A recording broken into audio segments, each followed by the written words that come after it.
बरेली में कड़ाके की ठंड का प्रकोप लगातार जारी है। शीतलहर और घने कोहरे के चलते आम जनजीवन प्रभावित हो रहा है। ठंड से सबसे अधिक परेशानी गरीब, असहाय और सड़क किनारे रहने वाले लोगों को हो रही है। ऐसे में जिला प्रशासन पूरी तरह अलर्ट मोड में नजर आ रहा है। जिलाधिकारी ने बताया कि ठंड से बचाव के लिए प्रशासन द्वारा हर संभव कदम उठाए जा रहे हैं। शहर और ग्रामीण क्षेत्रों में अस्थायी शेल्टर होम, रैन बसेरे सक्रिय कर दिए गए हैं, जहां लोगों के ठहरने, कंबल और गर्माहट की समुचित व्यवस्था की गई है। इसके साथ ही प्रमुख चौराहों, सार्वजनिक स्थानों और जरूरतमंद इलाकों में अलाव की व्यवस्था भी कराई गई, ताकि खुले में रहने वाले लोग ठंड से राहत पा सकें।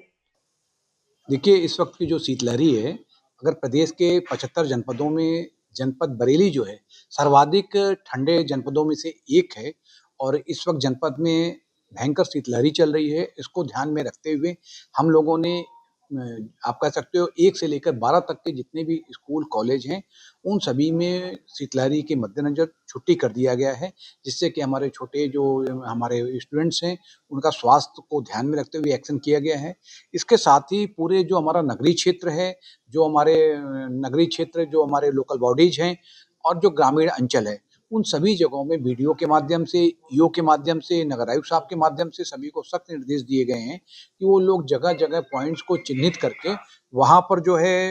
अलाव की व्यवस्था कराएँ, लगातार उसमें अलाव जलते रहें। इसके साथ ही साथ शासन से भी हमको बड़ी संख्या में जो कंबल हैं, उच्च कोटि के कंबल प्राप्त हुए हैं, जिसको कि हम लोग अपनी 6 तहसीलों में जनप्रतिनिधिगण के माध्यम से उसको वितरण करा रहे हैं। अभी हम लोगों को 50 लाख रुपए की और बड़ी धनराशि कंबल खरीदने के लिए कल ही प्राप्त हुई है। उससे भी हम कंबल मंगवा के उसको भी वितरित करेंगे। इसके साथ-साथ हमारे जनपद में, नगर निगम के क्षेत्र में और जो हमारे ग्रामीण अंचल हैं प्लस जो हमारी नगर पालिका, नगर पंचायत है, वहाँ पे बड़ी संख्या में रैन बसेरे बने हुए हैं, जिसको कि हम लोगों ने पूरी तरह से उन लोगों के लिए जिनके छत पे सिर नहीं है, उनके लिए इसके दरवाजे खोल रखे हैं। वहाँ पे खाने-पीने की भी व्यवस्था है और हमारा पूरा प्रयास है कि रात में हमारी टीमें बाहर निकल रही हैं। हमारे जितने एडीएम साहबान हैं, अन्य जो एसडीएम, बीडीओ साहबान हैं, वो सभी लोग बाहर निकल कर इसको देख रहे हैं कि सड़क पर कोई सोता हुआ ना मिले, कोई भूखा ना रहे, कोई सोता हुआ खुले में ना मिले, जिससे कि उसका स्वास्थ्य खराब हो। इसके साथ-साथ हमारी जो स्वास्थ्य विभाग की टीम है, उसको भी हमने अलर्ट कर रखा है। वहाँ पर भी हम लोगों ने एक कोल्ड से, ठंडे से कोई प्रभावित होता है, उसके लिए अलग वार्ड का इंतजाम किया है। ठंड से कोई अगर पीड़ित वहाँ पर आकर भर्ती होता है, तो तत्काल ही उसके समुचित उपचार की व्यवस्था की जाए। इसके संबंध में मैं कह सकता हूँ कि माननीय मुख्यमंत्री जी के द्वारा दिए गए जो दिशा निर्देश हैं कि अलाव और कंबल, रैन बसेरा इस सभी की समुचित व्यवस्था की गई है और पूरा प्रयास किया जा रहा है कहीं किसी को किसी प्रकार से ठंड से असुविधा ना होने पाए। सर एक चीज़ और है कि जो तेज रफ्तार वाहन है, कोहरा भी काफ़ी हो रहा है, इनको भी कुछ दिशा निर्देश है कि स्पीड को भी कुछ मॉनिटर करने के लिए कोई व्यवस्था जान की देखिए, अभी आप भी जान रहे हो कि ये जो जनवरी का माह है, ये पूरे सड़क सुरक्षा सप्ताह माह के रूप में मनाया जाता है और इसी को ध्यान में रखते हुए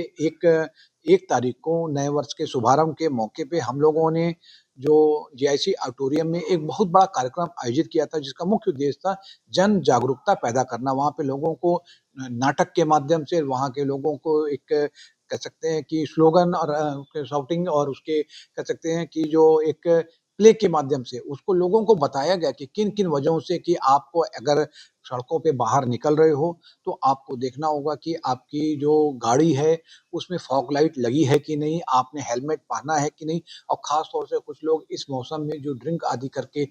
वाहन को चलाते हैं, तो उनको भी इसके माध्यम से बताया गया कि इसके क्या-क्या घातक परिणाम हो सकते हैं और उसमें बच्चों के माध्यम से और लोगों के माध्यम से रैली निकाल कर भी जन जागरूकता फैलाई जा रही है। हाईवे में भी हम लोग इस बात को कि जो हमारे कई अगर छुट्टे कई जानवर हैं, उनको रेडियम कॉलर, रेडियम बेल्ट के माध्यम से और जो हमारे गन्ने से लदी हुई ट्रालियाँ वगैरह हैं, उनमें भी हम लोग रेडियम की जो प्लेट्स हैं, उनकी बेल्ट है, उनको भी हम लोग लगा रहे हैं और एक प्रयास किया जा रहा है कि जितनी ज़्यादा से हो सकती है जागरूकता फैलाई जाए। ख़ास तौर से जो हमने एक नवाचार भी इसमें किया है कि जैसे अभी तक हमारे पास जो सड़क सुरक्षा समिति थी, वो सिर्फ़ ग्रामीण क्षेत्र में थी ग्रामीण क्षेत्र में नहीं थी बल्कि सिर्फ़ नगरीय क्षेत्र में थी। पहली बार हम लोगों ने पूरे प्रदेश में ग्रामीण क्षेत्रों में भी जो सड़क सुरक्षा समिति है ग्रामीण, उसका भी गठन किया है, क्योंकि अक्सर देखने में आता है कि जो हाईवे, एक्सप्रेसवे जाता रहता है, जो गाँव से जुड़ने वाले उसमें एक संपर्क मार्ग, वहाँ से जब वाहन तेज़ी से आके चढ़ते हैं,